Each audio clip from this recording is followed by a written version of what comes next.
Hello, and welcome to another Monday Moment in Matthew.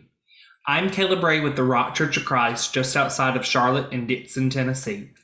And this week we are talking about the question, did Christ contradict the law of Moses?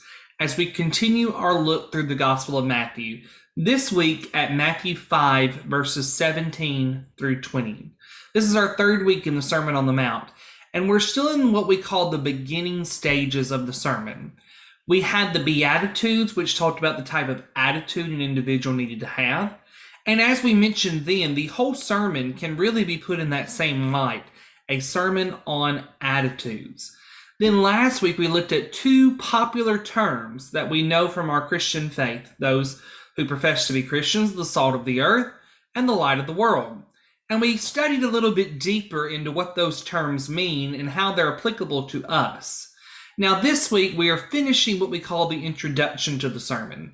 And this is the question of, did Christ contradict the law of Moses? Did Jesus of Nazareth go against the law of Moses? And what was his teaching in regards to the law of Moses?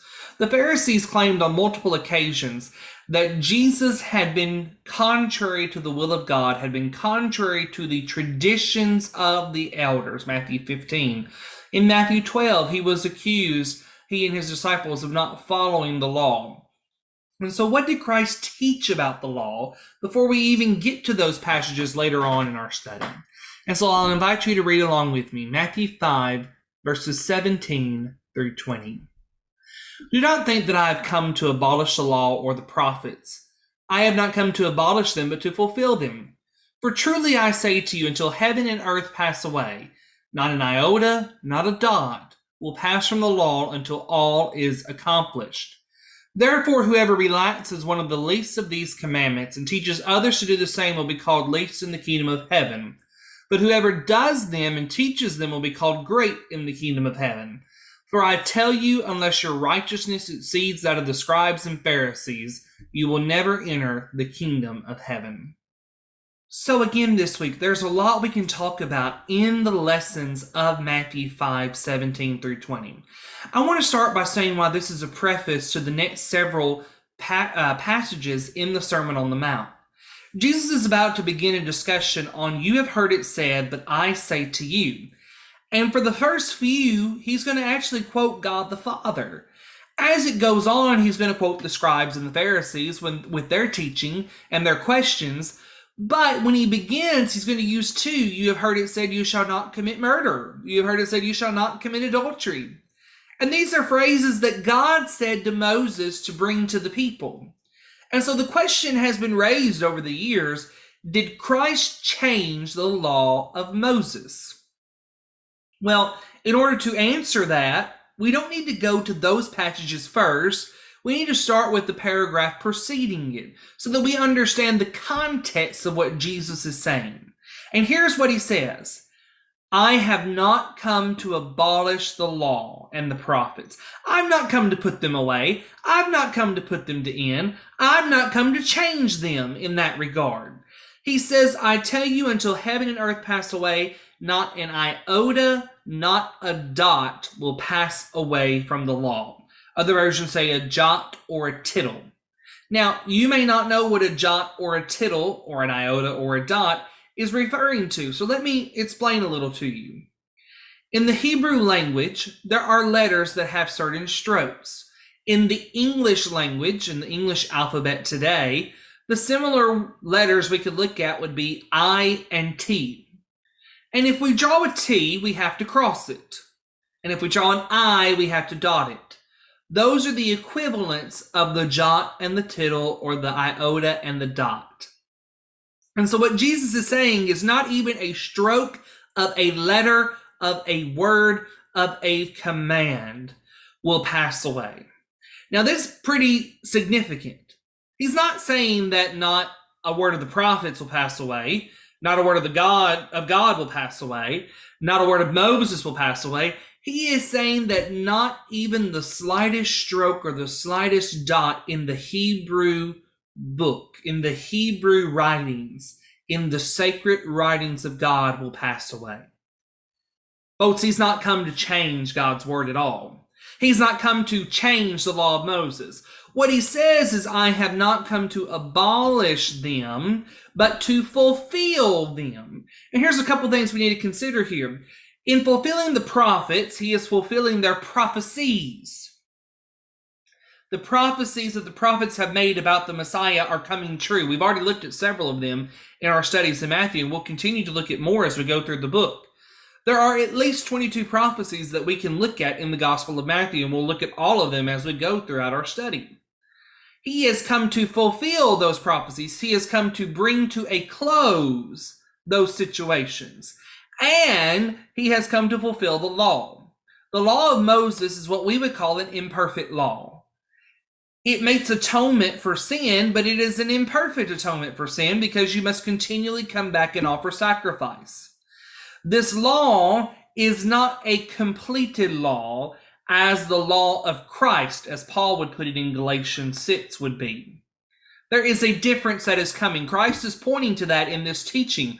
When he says that I have come to fulfill it, he is pointing to a time in which it will be made complete. If the law is made complete and yet there are still a people of God, then there must be a new law, a new order. A kingdom cannot be without three essential factors: a king, a people, and a law. If there's no king, then there's no ruler, there's no governing body. If there is no people, there's no one being governed. And if there is no law, there is no governing force. Those three must be inherent for there to be a kingdom. And so when Jesus is saying that he has come to fulfill the law, he's come to bring it to a close, a completion, then there must be the idea that there is something different that is coming. There is a new order that is being established as we look through the Gospel of Matthew. Several of the major themes of the book, in my opinion, there are four major themes of the Gospel of Matthew. There is a compassionate Lord. There is a evidence of the Lord. There is a new order being established. And there is a change of attitude required upon the people. Three of the four we see in this passage alone. Often when we do studies on the Sermon on the Mount, verses 17 through 20 is something we hit briefly and we move on. But it is essential to the Gospel of Matthew that we stop and consider the words that are written. We see evidence for the Messiah in him saying that he has come to fulfill the prophets. We see the evidence of a new order when we look and consider that he is bringing to a close, a completion, the law, meaning there is a new order coming. And there is a change in attitude that must be considered because there is a change coming. People need to be understanding that God's will is supreme. And what Jesus says in the following verses is very key to that point. Consider them with me. Whoever relaxes the least of these commandments will be called least in the kingdom of heaven. Now, this is a different kingdom we're talking about. The kingdom we are mentioning right now, the new order, will be seen more in fruition in chapter 16, although there will be hinting points of it throughout the gospel that we'll try to call out as we get there. But in Matthew 16, we understand that there's a new order being established.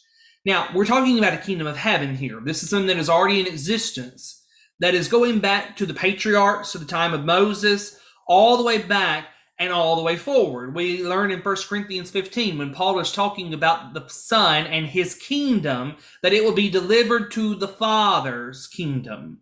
And so there is a difference. There's a distinction here. I just want to point that out as we consider this. But he says that whoever relaxes the least of these commandments, or the least of these commandments, will be the least in the kingdom. And whoever teaches so will be the least in the kingdom of heaven. Do you know who's been relaxing commandments and teaching so? The Pharisees, the scribes. When you get to chapter 15, when they question Jesus about breaking the law of the elders, he says, why do you make null the void of God for your make null the law of God for your own tradition? They're teaching as doctrine the principles of men, the traditions of men. They are not holding up to their end of the bargain as we consider Ezra, Nehemiah, the remnant that has returned to the land, what they have promised God, they have fallen from that. They are not honoring God. They are not being truthful to Him. They are not serving Him appropriately. They are instead relaxing commandments for their own will. And they're teaching others to do the same. And that is going to be the point of the entire rest of the sermon. As we work through the rest of chapter 5, we're going to look at different phrases that matter to the Jewish faith. And Jesus is going to expound upon them and say, this is where your heart should have been to begin with. You are trying to make it to the letter of the law. This is where it should be to begin with. When we get to chapter 6, there's going to be some issues with fasting, with giving of alms, with prayer. And in all three, they're trying to appease man and not God. They have relaxed the commandments of God. And what Jesus says is instead, whoever does the commandments, whoever keeps them and teaches others to do the same, will be great in the kingdom of heaven. If they are centering themselves on God and His will, then they will be found acceptable to God. They will have the right and proper place. As Peter would put it, humble yourselves under the mighty hand of God, that He might exalt you in the proper time. If they recognize their place in relationship to the Father, then they will be exalted where they should be. They will be given the reward that is due them. And then He issues them a warning. Unless your righteousness exceeds that of the scribes and Pharisees, you will never enter the kingdom of heaven. Here's the problem with the scribes and Pharisees. They say one thing and do another. They are more focused on man's appearance and man's judgment than God's. Very similar to how the world is today. People crave the success that the world believes is the best. People want man's approval and not God's approval. And if that is our aim in life, friends, then our blessings will be in this life and not the one to come. Jesus is saying, you must continue to follow the law. It is not going away. It is not being abolished. What He is rather doing is helping them have their hearts attuned to the law, of having their hearts in line with the will of God. And that's what He's going to do throughout this sermon, and we'll continue to look at that next week. I thank you for joining us today, and if you ever have any questions, always feel free to contact me. I hope you'll have a blessed week, and I hope to see you back here next week. Thank you.